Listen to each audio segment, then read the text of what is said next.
What is this? A weed rat. Rotisserie Style. No kidding. Ooh, I can cook that. If there's one thing I know about ogres, it's that they make a mean rotisserie weed rat.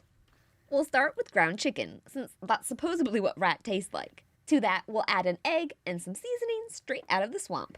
Mix until well combined. Then we'll take our chicken mixture and form it around bamboo skewers that have been soaked in water.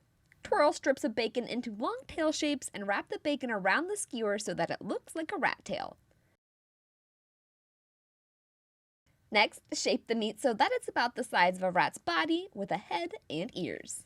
It's easiest to form the shapes on a baking sheet lined with silicone or parchment, since the chicken mixture is pretty soft. To help keep the weed rat shape, we'll transfer the little bodies to the fridge to freeze for about an hour to get a frozen exterior. This will help the rats keep their shape as we move on to dredging. First, roll the skewered rats in flour so that they are evenly coated. Then roll the rats in whisked egg, and finally move on to a seasoned breadcrumb coating.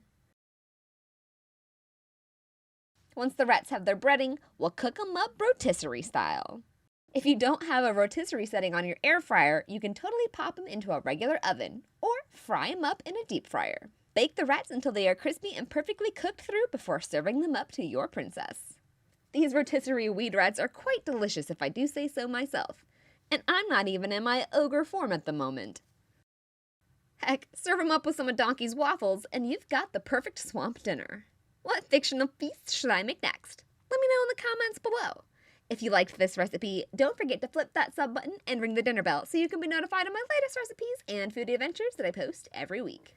Do you ever get hungry? You can find this recipe and many more with ingredient amounts and step-by-step instructions over on thestarvingchefblog.com. I hope you all enjoyed, and I'll see you in the next episode.